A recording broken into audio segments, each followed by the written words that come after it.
शिव शंकर भगवान की जय। बोलो श्री गणपति महाराज की जय। मेरे प्यारे शिव भक्तों, पीछे कथा में हम कुछ दिन के लिए विश्राम लिए थे, क्योंकि हम भगवान सदाशिव के ज्योतिर्लिंग रामेश्वरम जी का दर्शन करने गए थे, जिसमें जहां तक मुझे संभव हो सका मैंने आपके भगवान शिव के जितने भी स्थल थे वहां का भव्य दर्शन और पिक्चर आपके सामने प्रकट किया, जिसमें भगवान सदाशिव की प्रमुख ज्योतिर्लिंगों में, वह 12 ज्योतिर्लिंगों में एक ज्योतिर्लिंग रामेश्वरम जी का अति प्रमुख है और अति ही पवित्र है। उस जगह पर, उस धाम पर जाने से सभी की मन और आत्माएं बहुत ही सुखद होती हैं।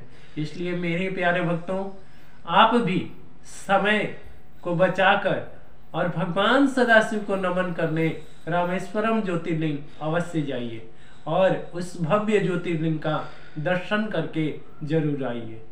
यही मैं आपसे कामना चाहता हूँ। आगे हम उस कथा को फिर से आगे की तरफ ले जाने के लिए आपके सामने प्रस्तुत हुए हैं। मेरे प्यारे शिव भक्तों, पीछे हम दक्ष की पुत्री सती जी का और भगवान सदाशिव के विवाह का वर्णन कर चुके थे।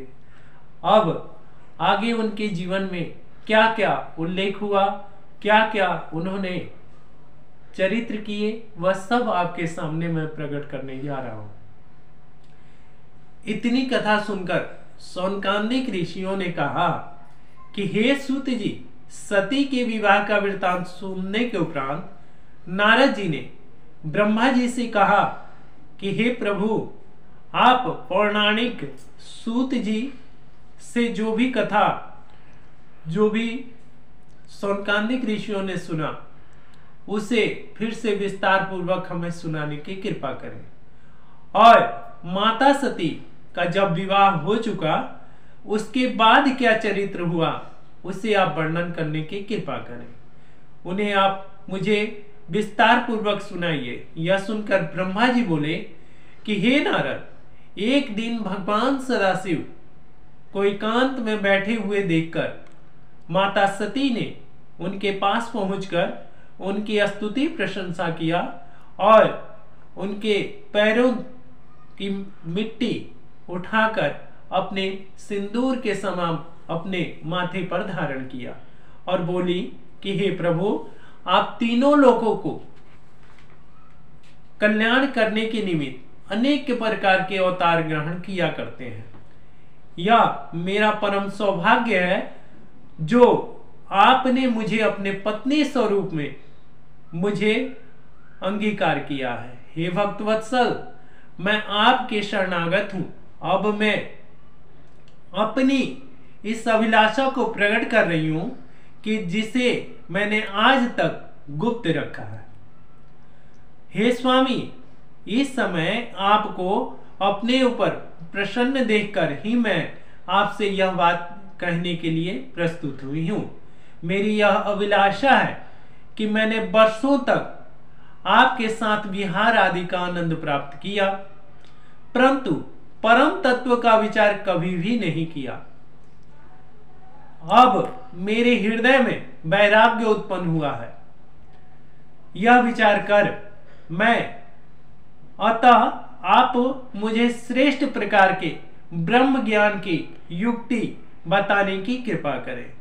अतः आप मुझे मुक्ति का मार्ग और भक्ति का मार्ग दोनों ही बताने की कृपा करें। हे प्रभु, तीनों लोकों में आपके समान परम ज्ञानी तत्व को जानने वाला और कोई भी नहीं है। आप वेदों के उत्पन्नकर्ता, परब्रह्म, अनादि संपूर्ण विद्याओं के समुद्र एवं तीनों लोकों के स्वामी भगवान विष्णु तथा ब्रह्मा जी के भी श्रेष्ठ पद को प्रदान करने वाले हैं।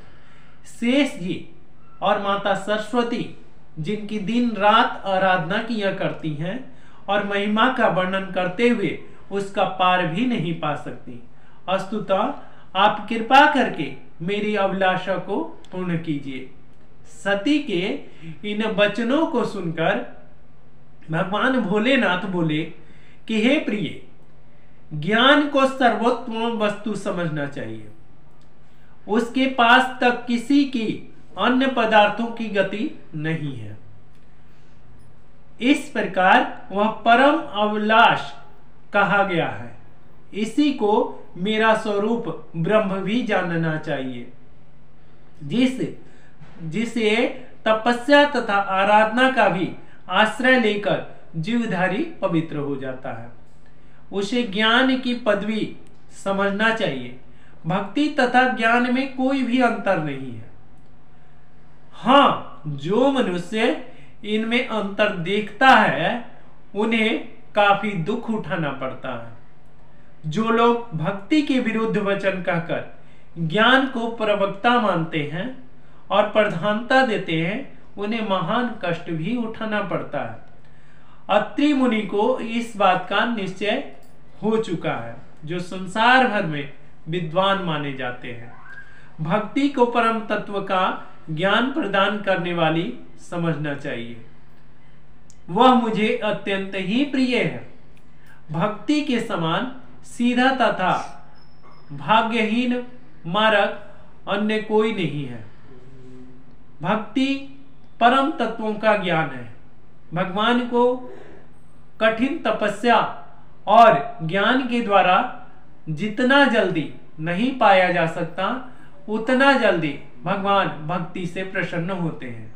इसलिए मेरे प्यारे से भक्तों, भगवान की भक्ति ज्ञान से भी सर्वोत्तम है। इसे करने में कठिनाई तो आती है।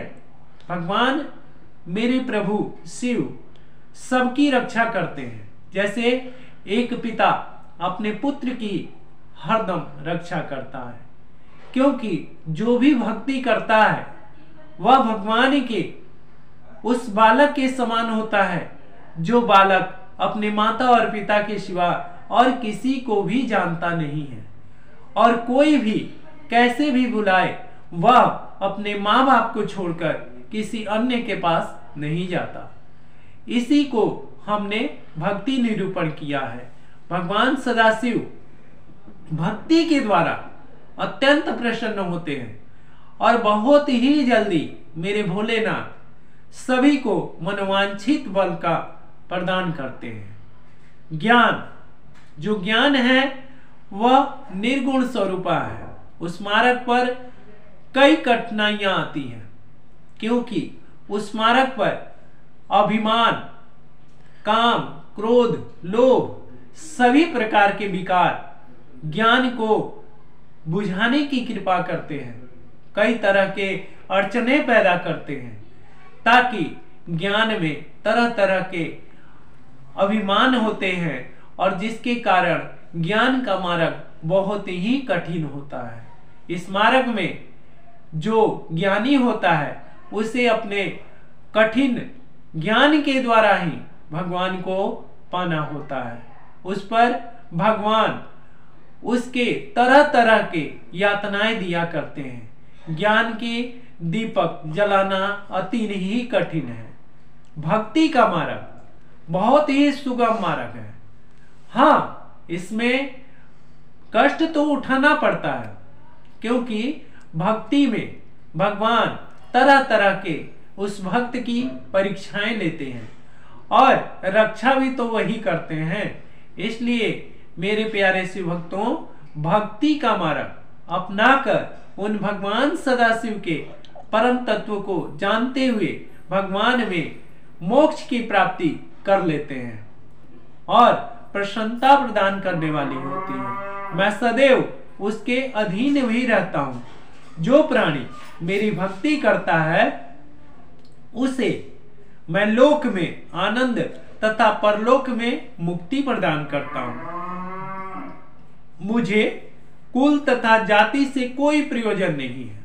भगवान सदाशिव कहते हैं कि भक्ति में चाहे कोई भी किसी भी जाति का क्यों ना हो, सिर्फ भगवान से अपना नाता जोड़ ले तो वह भगवान उस परम पद को प्रदान कर देते हैं। इसका उदाहरण हमारे भगवान श्री राम और माता शबरी का है, जिसमें एक भिलनी होने के कारण भी उसने भगवान श्री राम जी को अपना परम पद प्रदान कर लिया। उसी प्रकार उनके गुरु अगस्त जी उनको उस परम पद की प्राप्ति के लिए मार्ग भी बता गए। आगे कोल भील, जो तरह तरह के बेचारे वन में घूमने वाले, तरह तरह के पशु का संहार करने वाले, और उस पे उन्होंने भक्ति को ही मार्ग अपना लिया और भगवान श्री राम को उन्होंने मुक्ति का साधन अपना लिया और उनसे भक्ति ही के द्वारा भगवान श्री राम का परम पवित्र दर्शन भी किया। उसी में हम आपको बताते हैं किस प्रकार केवट जो भगवान श्री राम का चरण पखारते हुए भगवान के चरणामृत का पान किया, वह भी एक भक्ति है। भक्ति के द्वारा ही भगवान उसे अपने चरण धोने की आज्ञा प्रदान करते हैं। वहीं पर मीराबाई जो अपने राज्य पाट को छोड़कर भगवान श्री कृष्ण के परम पद को प्रदान किया और भगवान श्री कृष्ण की अनन्य प्रेमी हो गई। इसी तरह राधा जी और गोकुल की सभी स्त्री पुरुष भगवान के उस परम पद को प्राप्त किए और उन्हीं में लवलीन हो गए। इस तरह मैं अपने भक्तों को सदैव सहायता प्रदान करता हूं और उनकी प्रसन्नता के निमित्त अनेक प्रकार के श्रेष्ठ चरित्र भी दिखाता रहता हूं। अतः हे देवी, भक्ति की महिमा सबसे बड़ी जानकर तुम उसी को अपनाओ और मेरे द्वारा जो भी भक्ति करता है वह परम पद को प्राप्त करता है। बोलो शिव शंकर भगवान की